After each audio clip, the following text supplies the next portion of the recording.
Oke, selamat siang teman-teman semua dan juga Kak Sepri. Sebagai pengampu mata kuliah teknologi fermentasi,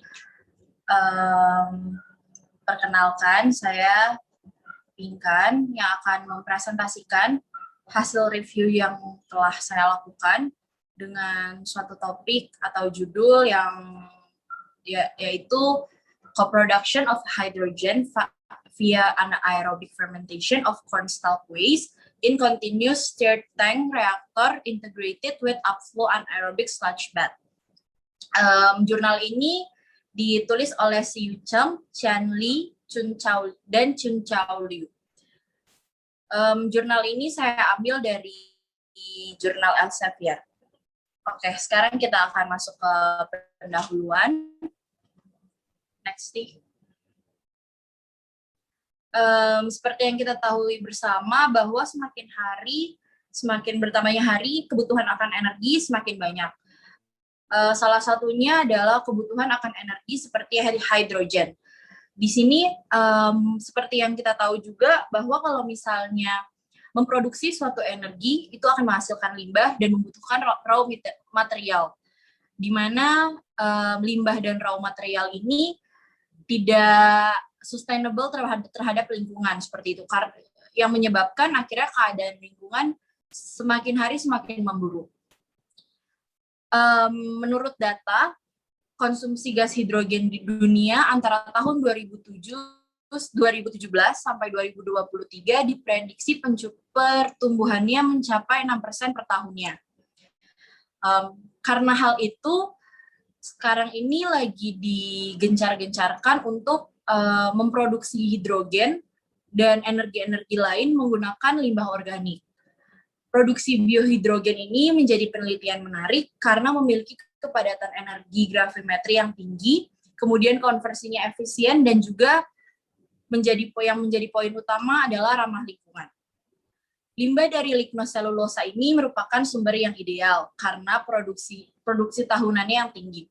Lignoselulosa ini terdapat pada si limbah jagung itu atau corn stalk waste. Kelemahan dari lignoselulosa ini strukturnya cukup rumit sehingga semakin cukup sulit untuk menghasilkan hidrogen.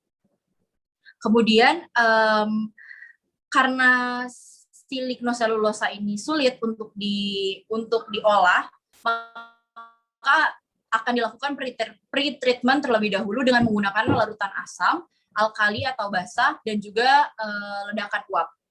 Kemudian pada proses fermentasi ini, organisme yang digunakan sebagai substrat adalah Clostridium thermosellum, yang mana si Clostridium thermosellum ini dapat menghidrolisis lignoselulosa yang terdapat pada batang jagung atau corn stalk waste tadi.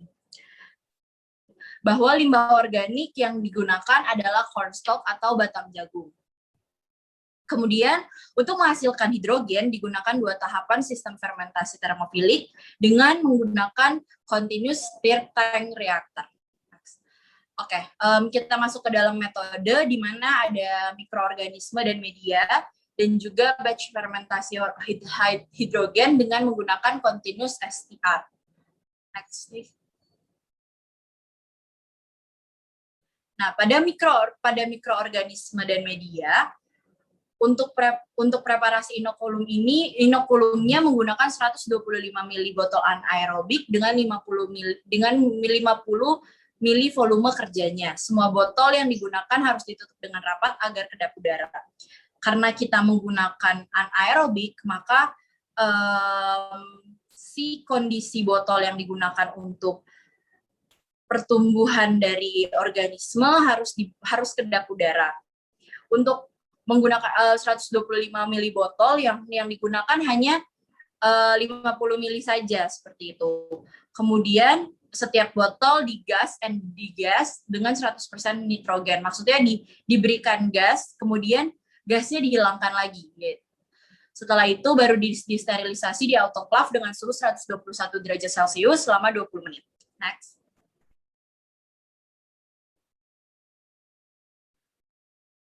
Clostridium thermosellum ini dikultur pada suhu 55 derajat Celcius menggunakan media CM4 yang dimodifikasi dengan komposisi KH2PO4 sebanyak 1,5 gram, kemudian K2HPO4 3H2O sebanyak 3,8 gram, kemudian NH4 2SO4 1,3 gram, MgCl2 6H2O 1,6 gram, CaCl2 0,01 gram, kemudian ada yeast extract 5 gram, setelah itu ada VSO4 7H2O sebanyak 1,25 mg, kemudian ada resazurin 1 mg dan juga L-cysteine yaitu sebanyak 0,5 gram.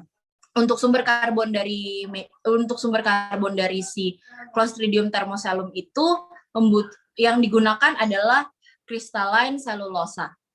Selanjutnya, pH diatur dengan sodium bikarbonat dengan pencapaian pH yaitu 7,2. Next.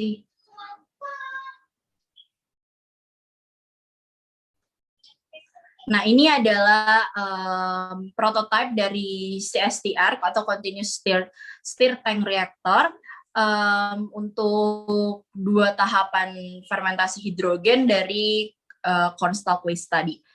Di sini untuk yang 1 itu ada pH meter, kemudian yang ditandai dengan nomor 2 itu merupakan temperatur kontrol, kemudian ada yang nomor 3 ada motor kontrol, dan seterusnya.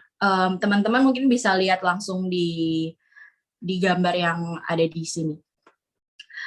Kemudian dilanjutkan dengan batch fermentation hidrogen dengan menggunakan CSTR tadi. Sebelumnya batang jagung dikumpulkan, kemudian dikeringkan dengan cara dijemur di bawah matahari. Next. Batch fermentasi hidrogen dengan menggunakan continuous STR. Batang jagung dikumpulkan, kemudian dikeringkan dengan cara dijemur di bawah matahari. Setelah itu, batang jagung yang sudah kering ini mengandung 30% selulosa, kemudian 28,7% hemiselulosa, 11,2% lignin, dan soluble sugar 13%. Pada tahap 1 fermentasi hidrogen, batang jagung yang tidak kering langsung difermentasikan dengan Clostridium thermosellum untuk memproduksi hidrogen. Kemudian setelah tahapan 1, residu padat dari hasil fermentasi diberikan NaOH dengan prosedur 100 gram residu padat, 10 gram NaOH, 1200 ml distilled water yang dicampurkan di dalam botol 4 liter, kemudian dipanaskan dengan 120 derajat Celcius selama 20 menit. Selanjutnya, next. Kemudian hasilnya difilter dan residu padat dicuci dengan distilled water hingga mencapai pH yang netral. Kemudian dikeringkan pada suhu 60 derajat Celcius. Hasil residu ini dapat dijadikan substrat untuk selanjutnya digunakan pada fermentasi hidrogen tahap 2.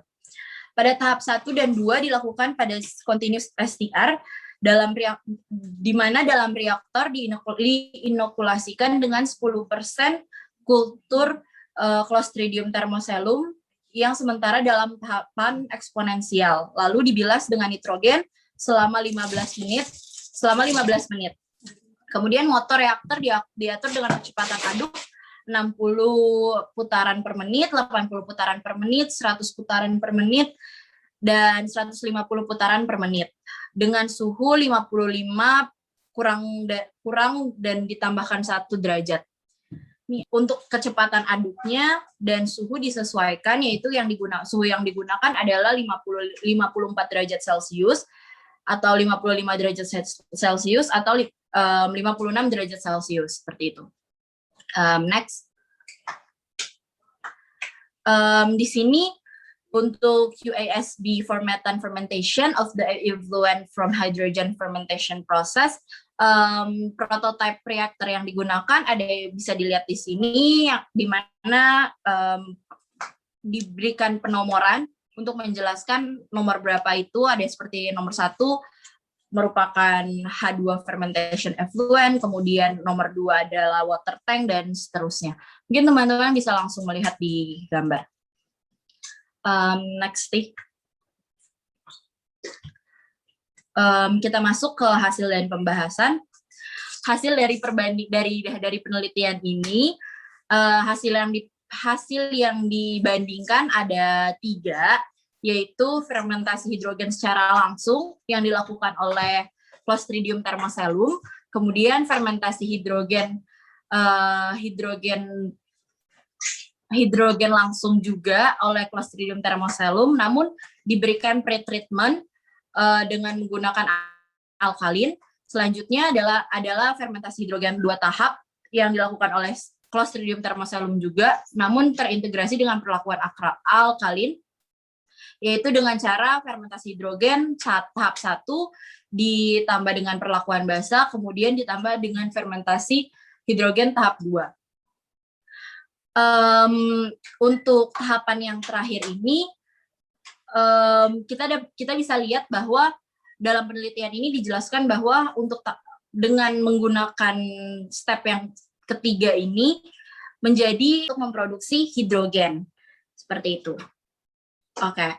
Untuk pengaruh konsentrasi substrat pada volume hidrogen kumulatif yang di proses fermentasi hidrogen yang pertama, dalam grafik ini kita bisa lihat bahwa pengaruh kecepatan pengadukan pada fermentasi hidrogen yang dilakukan di 10 liter CSTR, pada grafik ini kita bisa lihat bahwa tingkat kecepatan pengadukan di 80 putaran per menit dengan konsentrasi cornstalk waste 10-20 gram per liter, dan juga ada 100 putaran per menit dengan cornstalk waste 30-50 gram per liter, di mana kalau misalnya kita bisa lihat di situ adalah hasil hidrogen yang mencapai relativitas paling tinggi.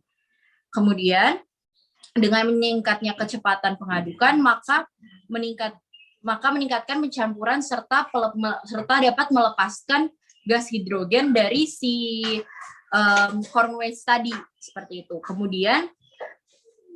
Kemudian akhirnya si pengadukan dan pelepasan gas hidrogen dari cornstalk waste tadi dapat meningkatkan si biosintesis hidrogen tadi. Namun apabila kecepatan pencampuran semakin tinggi, seperti ini kita bisa lihat bahwa dia semakin tinggi putarannya, semakin stable juga. Jadi nggak ada peningkatan lagi yang signifikan seperti itu.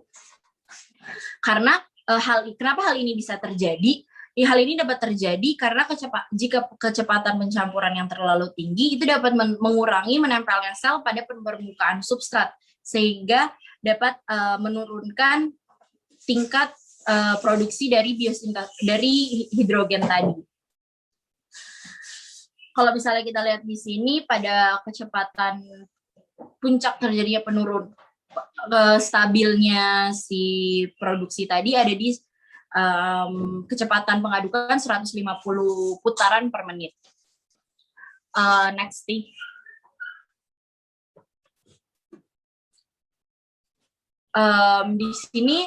Di sini yang untuk grafik yang ini tidak jauh beda dengan yang sebelumnya. Namun di sini kita menggunakan ACC. ACC ini merupakan residu padat dari hasil fermentasi tadi, atau sisa hasil fermentasi yang digunakan untuk sebagai substrat tadi, yang seperti yang sudah saya jelaskan sebelumnya. Untuk hasilnya tidak jauh beda dengan yang menggunakan raw cornstalk waste tadi. Next.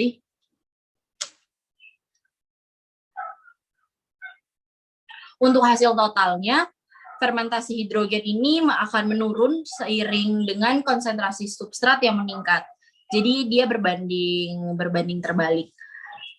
Ketika konsentrasi cornstalk yang digunakan semakin tinggi,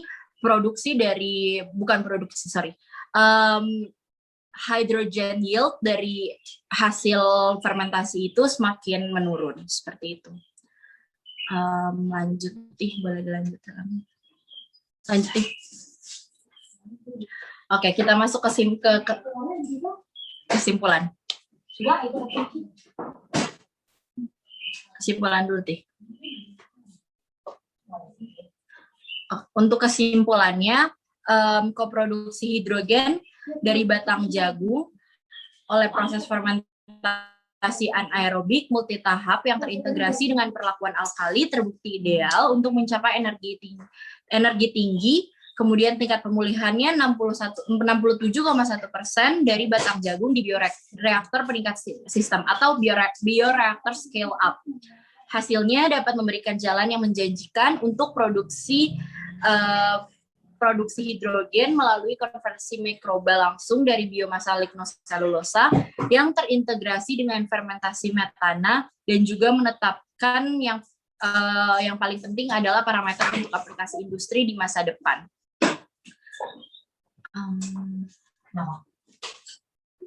Sekian hasil presentasi dari saya, sekiranya bermanfaat, dan terima kasih.